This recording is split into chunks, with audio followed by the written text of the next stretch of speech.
Hare Krishna, Krishna Krishna, Hare Hare, Hare Rama, Rama Rama, Hare Hare. Om Namo Bhagavate Vasudevaya.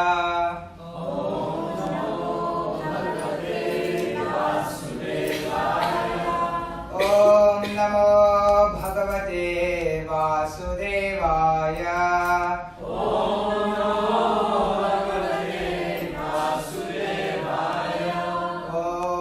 Namo Bhagavate Vasudevaya. Om Namo Bhagavate Vasudevaya. So, reading from Bhagavad Gita as it is. Everyone can get a copy, would be nice.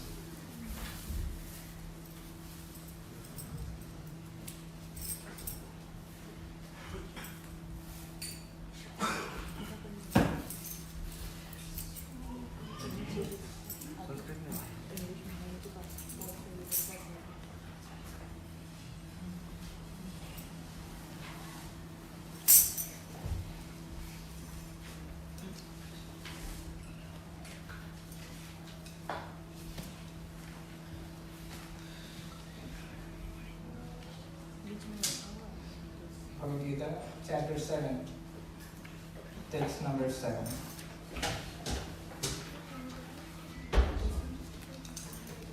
Which page? Page number 373.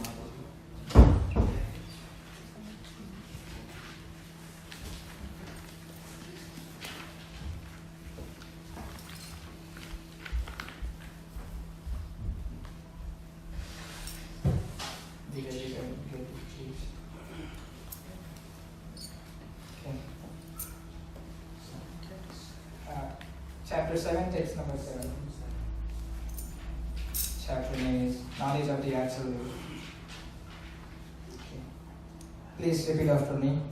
Mattaha Parataram Nanyat Kinchit Asti Dhananjaya Mayi Sarvam Idam Protam Sutre Manikana Iva. And recite one whole sentence so that you can all take it after me. Matta Parataram Nanyat Kinchidasti Dhananjaya Mayi Sarvamidam Protam Sutre Manigana Iva. Matta Parataram Nanyat Kinchidasti Dhananjaya Mayi Sarvamidam Protam Sutre Manigana Iva. Matta Parataram Nanyat Kinchidasti Dhananjaya Mayi Sarvamidam Protam Sutre Manigana Iva. Word translation. Please repeat after me. Mattaha beyond me. Parataram superior. Na not. Anyat kinchit anything else. Asti there is. Dhananjaya who conqueror of wealth. Mayi in me. Sarvam all that be. Idam which we see. Protam is strong. Sutre on a thread. Maniganaha pearls. Iva like. Translation and purport by His Divine Grace A.C. Bhaktivedanta Swami Srila Prabhupada. Jai Srila Prabhupada ki Jai. Translation. O conqueror of wealth, there is no truth superior to me. Everything rests upon me, as pearls are strong on its thread. So everyone can repeat after me. O conqueror of wealth, there is no truth superior to me. Everything rests upon me. As pearls are strung on its thread. Purport. There is a common controversy over whether the Supreme Absolute Truth is personal or impersonal. As far as Bhagavad Gita is concerned, the Absolute Truth is the personality of Godhead, Sri Krishna, as this is confirmed in every step. In this verse in particular, it is stressed that the Absolute Truth is a person. That the personality of Godhead is the Supreme Absolute Truth is also the affirmation of the Brahma Samhita, Ishvara Paramah Krishna, Satchidananda Vigraha.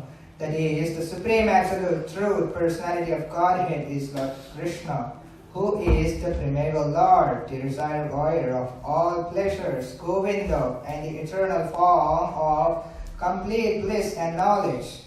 These authorities leave no doubt that the Absolute Truth is the Supreme Person, the cause of all causes. The impersonalist, however, argues on the strength of the Vedic version given in the Shvetashvatara Upanishad 3.10, Tato yat uttarataram tat arupam anamayam ya etad vidhur amritaste bhavanti athirtara tare dukkham avapiyanti. In the material world, Brahma, the primeval living entity within the universe, is understood to be the supermost amongst the demigods, human beings, and the lower animals. But beyond Brahma, there is the transcendence, who has no material form and is free from all material contaminations. Anyone who can know him also becomes transcendental, but those who do not know him suffer the miseries of the material world. The impersonalist puts more stress on the word arupam, but this arupam is not impersonal. It indicates the transcendental form of eternity, bliss, and knowledge as described in the Brahma Samhita quoted above. Other verses in the Shvetashvatara Upanishad, such as from 3.8 to 9, substantiate this as follows. Vedaham edam purusham mahantam adityam varnam tamasah parastad tameva vidvan atimrityum eti nanyah pantha vidyate yanaya yasmat param na param asti kinchit yasman naniyo no jayosti kinchit vriksha iva stambho stabdho tivitishtat pekas tenedam purnam purushena sarvam. I know that Supreme Personality of Godhead, who is transcendental to all material conceptions of darkness. Only he who knows him can transcend the bonds of birth and death. There is no way for liberation other than this knowledge of the Supreme Person. There is no truth superior to that Supreme Person because he is the supermost. He is smaller than the smallest and he is greater than the greatest. He is situated as a silent tree and he illuminates the transcendental sky, and as a tree spreads its roots, he spreads his extensive energies. From these verses one concludes that the Supreme Absolute Truth is the Supreme Personality of Godhead, who is all-pervading by his multiple energies, both material and spiritual. Om Ajnanatimirandhasya Gnananjanashalakaya Chakshurunveditam Yena Tasmai Shri Gurave Namaha. Shri Chaitanya Manobhishtam Sthapitam Yena Bhutale Swayam Rupa Gadamahyam Dadati Svapadantikam Vandeham Shri Guru Shri Padapanam Shri Gurun Vaishnavamscha Shri Rupam Sabrajatam Sagana Raghunathanvitam Tam Sajevam साद्वैतं सावधूतं परिजनसहितं Krishna Chaitanya देवं श्री राधा कृष्ण पादान् सकलललिता श्री शाखान्वितांश्च कल्पतरुभ्यश्च कृपा सिन्धुभ्यैव च पतितानां पावनेभ्यो वैष्णवेभ्यो नमो नमः। नमः ॐ विष्णुपादाय कृष्णप्रेष्ठाय भूतले श्रीमते भक्तिवेदान्त स्वामिनिति नामिने नमस्ते सारस्वती देवी गौरवाणी प्रचारिणे निर्विशेष शून्यवादी पाश्चात्यदेशतारिणे श्री कृष्ण चैतन्य प्रभु नित्यानंद श्री अद्वैत गदाधर श्रीवासादि गौर भक्त वृंद हरे Krishna Krishna Krishna Hare Hare Hare Ram Ram Ram Hare Hare. So we are discussing chapter 7, knowledge of the absolute, verse number 7. So here the Lord is telling them there is no true superior to Him. Everything rests upon Him as pearls are strung on its rack. So first the question may arise that why is Lord saying this all of a sudden? Why Lord is saying this verse? Okay. This is the 7th chapter of Bhagavad Gita. In the 6th chapter, a couple of discussions took place where Arjuna asked Lord the questions about how to control one's mind, and the Lord answers those questions. And here in the 7th chapter, the first verse, the Lord starts by the words where the Lord says that, now I'll tell you by the process by which you can fix your mind on me. In the 6th chapter, the Lord says one can only control one's mind by the process of practice and detachment. So one has to practice. So the question may arise, what one has to practice? One has to practice how to fix one's mind upon the Lord. So in the first verse of the 7th chapter, the Lord says, Maya saktamanah partha yogam yunjan madashrayah asamshayam samagram mam yathagnastrishita shrunu. Where the Lord says, now hear, O son of Pritha, how by practicing yoga in full consciousness of me, with mind attached to me, you can know me in full, free from doubt. So how, by utilizing our mind, by attaching our mind on the Lord, we can know Him, understand Him. So here the discussion follows. So this 7th chapter is very important because the 7th chapter is the beginning of the middle 6 chapters of Bhagavad Gita. Bhagavad Gita consists of 18 chapters, and if we divide these 18 chapters into 3 parts, the first 3 chapters consist one part, and the middle 6 chapters consist the second part, and the last 6 chapters consist the final part. So 1 to 6 is like the beginning, and 7 to 12 is like the middle, and from 13 to 18 are the last chapters of Bhagavad Gita. But why are these middle 6 chapters so important? So Prabhupada tells that the middle 6 chapters of Bhagavad Gita are very, very important. So the middle 6 chapters of Bhagavad Gita, which starts from the 7th chapter of Bhagavad Gita, describe the process of Bhakti Yoga. Prabhupada explains that Lord Shri Krishna, He preserved Bhakti Yoga in the middle 6 chapters of Bhagavad Gita, predicting it by first 6 chapters and last 6 chapters, so that by understanding the first 6 chapters of Bhagavad Gita, we can get into the process of Bhakti Yoga. And 7th chapter introduces the process of Bhakti Yoga, by which we can gradually elevate our consciousness, and 12th chapter, which is directly the Bhakti Yoga, we can understand. So even the first verse of the 7th chapter, where the Lord says that by fixing your mind upon me, you can fully understand me, is one of the most important verses in Bhagavad Gita. You know why? Because Prabhupada gave the most number of lectures on the first verse of the 7th chapter of Bhagavad Gita. Prabhupada is nothing but none other than himself, who's sitting over here. He is the founder Acharya of ISKCON International Society for Krishna Consciousness. So he wrote Bhagavad Gita as it is. It was compiled by him. It was written by Krishna and written by Vyasadeva.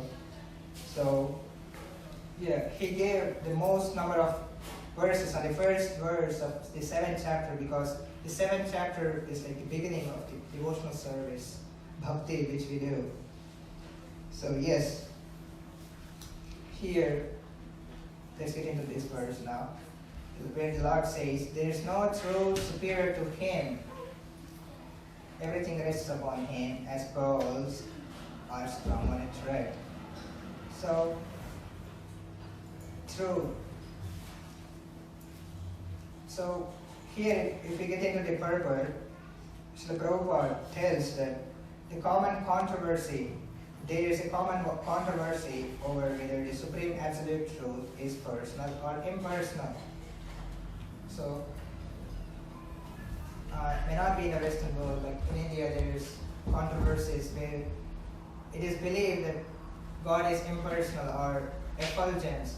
There is no God, that there is only effulgence, and the ultimate goal of life is just to merge into the effulgence, and that they call it as mukti or liberation. And this is a conception of the impersonalist, where the impersonalists just think that this merging into the impersonal effulgence is the goal of life and it's liberation. But that's not the fact. That may be true, but it's not everything. Impersonalist. There are two grades of people, impersonalist and personalist. And the Lord can be understood in three forms according to Bhagavatam, where the Lord says, Brahmaiti Paramatmeti Bhagavan Vishadyate. The Supreme Absolute Truth, who can be understood in three ways, which is Brahman, Paramatma and Bhagavan. So the impersonalists, they are only concerned with the Brahman effulgence. The Brahman effulgence is just the light, the light which we see. In the next verse, the Lord says that Prabhasmesha Sishuryoho, I am the sunlight and moonlight. So light. So what is light?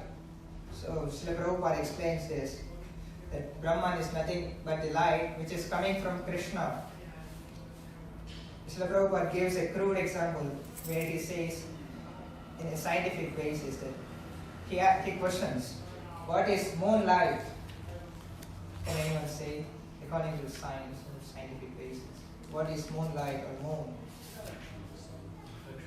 Yeah, yes. So moonlight, which we see, is nothing but the reflection of sunlight. So if one questions, so if moonlight is just a reflection of the sunlight, then what is sunlight? Yeah. Question arises, right? What is sunlight then? And Prabhupada tells that the sunlight is nothing but the reflection of the Brahma Jyoti, effulgence of Krishna. That is sunlight. And the reflection of sunlight is the moonlight, which we see in night. So, okay, the moonlight is coming from sunlight and sunlight is coming from Brahma Jyoti. So Brahma Jyoti is light. So from where from this light is coming then? Brahma Jyoti, right? It is also light. We see this bulb, so from which the light comes.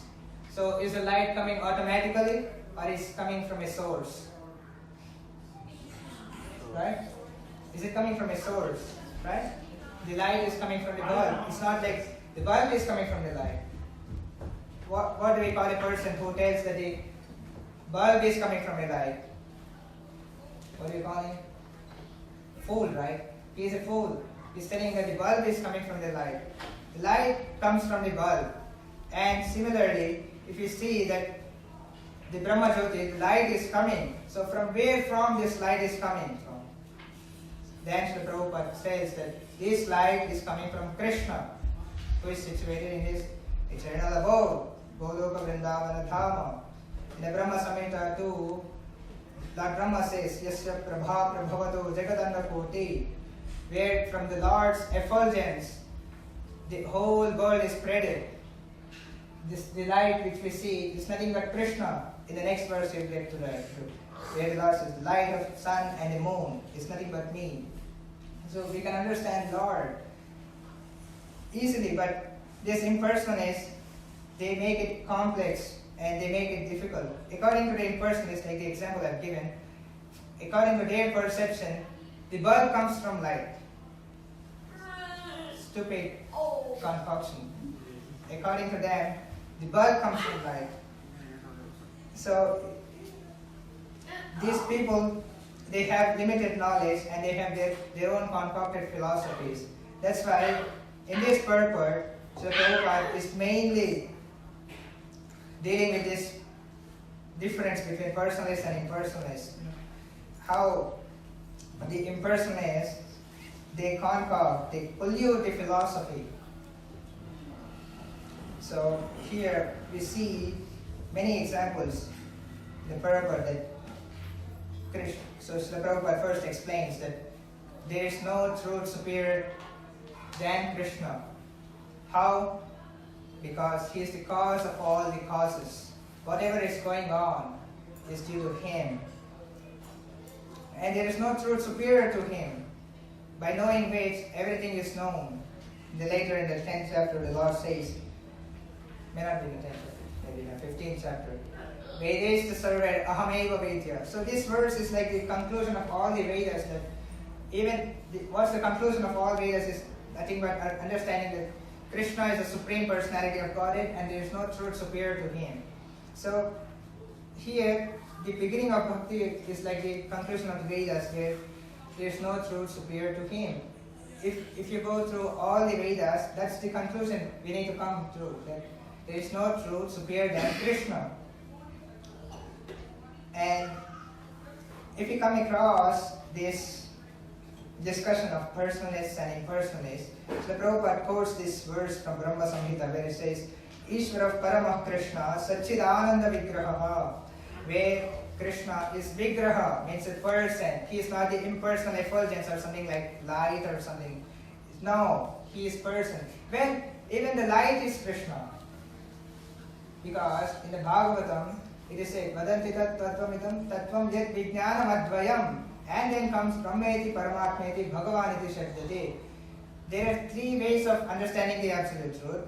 Brahman, which is the impersonal effulgence, or the effulgence or the light. And there is Paramatma, and there is Bhagavan. And there is no difference between Brahman, Paramatma and Bhagavan. And the evidences are like to strengthen this argument, the word Advayam is used in the verse. Where it's this Vayam means there is a difference. Advayam means there is no difference. So Brahman is not different from Paramatma and Paramatma is not different from Bhagavan. Then why are we so concerned in worshipping Bhagavan then? We can worship the light, right? Question arises. Why are we so concerned about Bhagavan? We can also worship the light. But when we worship the light, there is no reciprocation.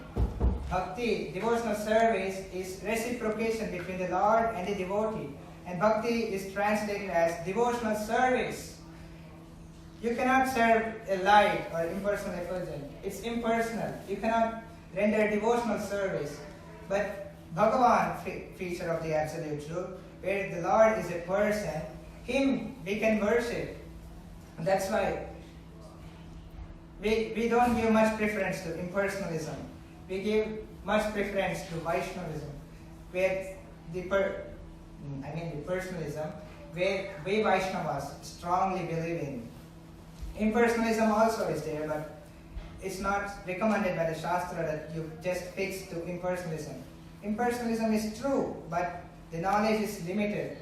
The impersonalists, they restrict themselves to the Brahman perfection.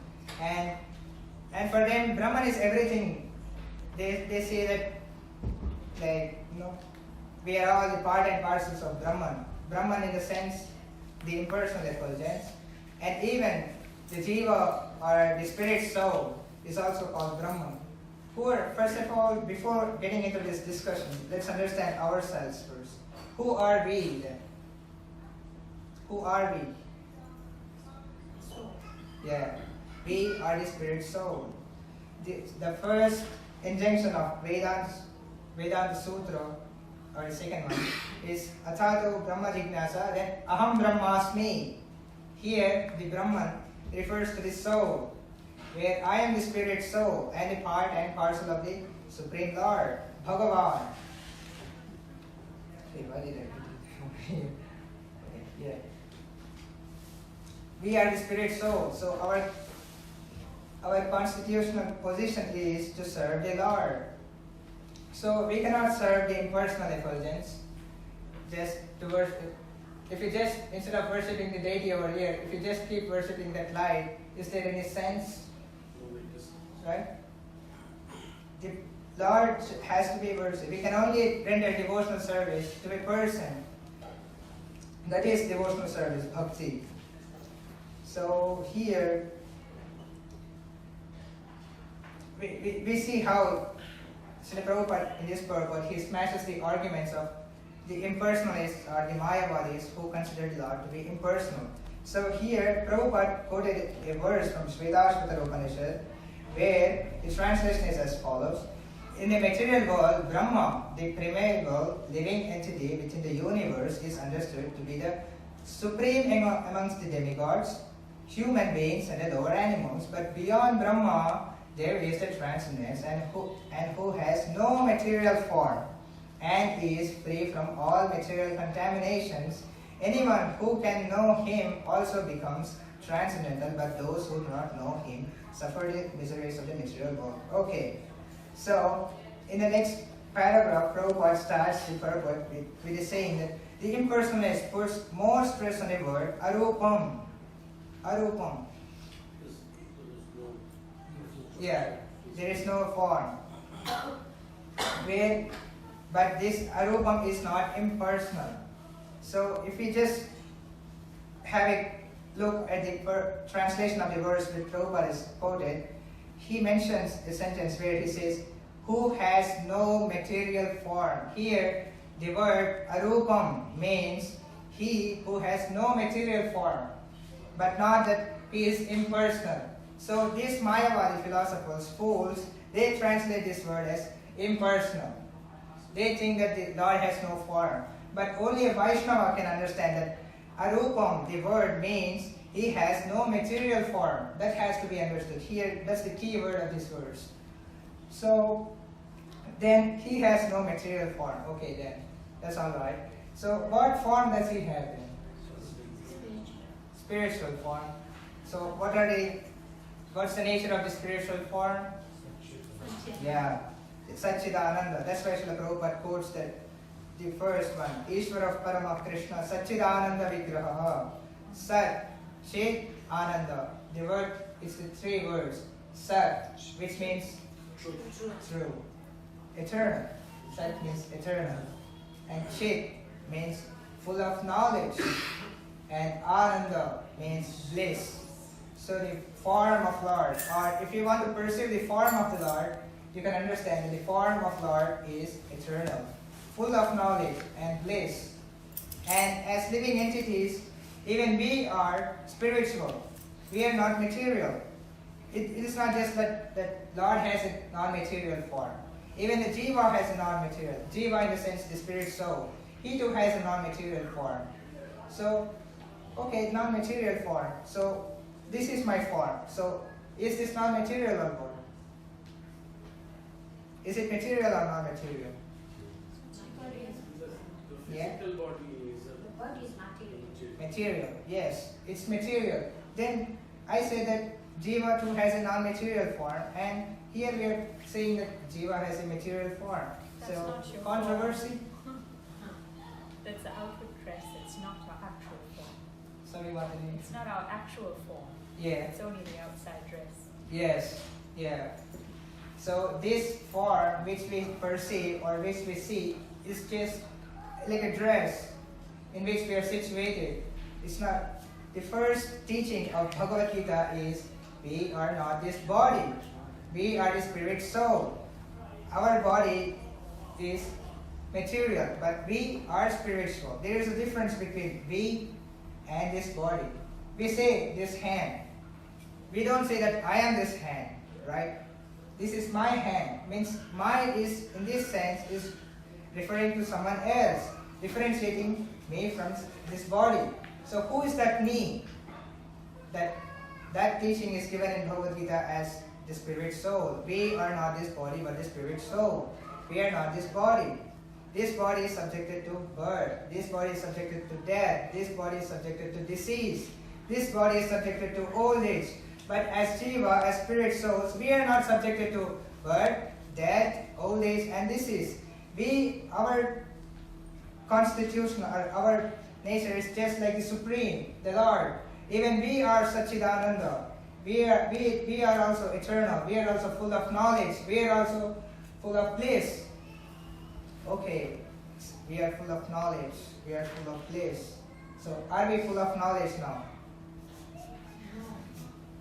Are we full of bliss? Why? Yeah. Yeah. Because we are conditioned in this material body. That's why, though we are full of knowledge, though as Jiva we are full of knowledge, we are not. Our body is not like we know everything. No one knows anything, or we may know something, but we don't know. We cannot claim that I know everything. As Jiva, as our pure form, we know we are full of knowledge, but because we are conditioned in this material body, our knowledge has become our knowledge is restricted, limited. Our knowledge has been limited to a certain extent. Otherwise, we need not go through Bhagavad Gita if we are in our spiritual nature. Arjuna is a pure devotee of Lord. He need not. It is not required for Lord to tell Bhagavad Gita to Arjuna, because Arjuna is already a devotee. He is a realized person. But still, on behalf of us, because we are conditioned in this material body, for our sake, for our liberation, Arjuna is taking or representing us, material beings or conditioned beings, so that Lord may say this Bhagavad Gita, and by following the principles of Bhagavad Gita, we may liberate ourselves. That's the reason why the Bhagavad Gita was told. Okay. So there, if you get to the translation once, there is no truth superior to me. In the sense, by understanding Krishna, you need not understand anything else. You have understood everything. That's what the Lord is stressing over here. By understanding me, know me, become my devotee. Later on we come across these verses. So, our constitutional position or our main work is to understand God. That's the Swarupa of living beings. Swarupa in the sense of our constitutional work. In the Chaitanya Charitamrita it is said, Jiver Swarupoy Krishner Nityadas, where the constitutional position of a Jiva or the living being, here it refers to the soul or everyone, that our prime work is to understand God. We should not waste our time in mundane things. So, why? Because by understanding God, everything is understood. So here, in the second line, if we get through, the Lord tells that everything rests upon me as pearls are strung on a thread. So here, the example of pearls are strung on a thread is given. Has anyone seen a pearl necklace or garland, something like that? Everyone might have seen it, right? So, yeah. So here we see, these are not pearls, but you can imagine that these are strung on a string. So, these pearls are strung on a string. Do you see the string? No. But can these beads or pearls may be formed as a necklace without a string? It's not possible, right? So here, the Lord is cause of everything, but no one knows Him. He is the cause of everything. Everything is maintained, sustained, created and annihilated by Him, but no one knows Him. He is the root cause of everything. Just like here, Prabhupada quotes this verse says, there is no truth superior to the Supreme Person because He is the supermost. He is smaller than the smallest and He is greater than the greatest. He is situated as a silent tree and He illuminates the transcendental sky, and as a tree spreads its roots, He spreads His extensive energies. So, the Lord is the root cause of everything, but He is not seen. Just like in the 9th chapter of Bhagavad Gita 2, the Lord says, Maya tatamidam sarvam jagat avyaktamurtina. I am spread all over the universe, all over the material creation, in my unmanifested form. You cannot see this form, but it's the cause of everything. So the Prabhupada even gives the example of sunshine. Sunshine is the cause of the material creation. As you can see, the sunshine comes from Brahmajyoti, as you discussed earlier, and Brahmajyoti comes from Krishna. So Krishna is, you can perceive Krishna through the sunshine. So how that Krishna, the sunshine is a cause of this material creation? Prabhupada explains this in the context that we see in the winter season, where we see the trees are with no leaves and flowers and nothing, the trees are dry and everything. But automatically when the spring season comes, when the April-May season starts, we see the sunlight increases, the duration of sun increases, and we see that the creation starts where the trees start to grow leaves, they give flowers, they give fruit. So Krishna is the cause of everything. When actually the main discussion on this verse goes on the difference between the personalist and the impersonalist. Srila Prabhupada even quotes this verse a couple of times, quoting that the translation is because there is no truth superior to me. So Prabhupada tells that there is no truth superior to the two-handed form of Lord Krishna. That's the origin of everything. There is no truth superior or beyond the two-handed form of Krishna. So here, why the personalist-impersonalist discussion comes, because the truth is beyond me. Here the me refers to the two-handed form of Krishna. There are several expansions of Krishna, just like the four-handed form and several other expansions. But here, the Lord specifically mentions that, or indirectly mentions that, the source of everything is the two-handed form, and beyond that two-handed form there is nothing beyond it. So the truth which is superior is nothing but there is no truth superior to the two-handed form of Krishna, not the four-handed form.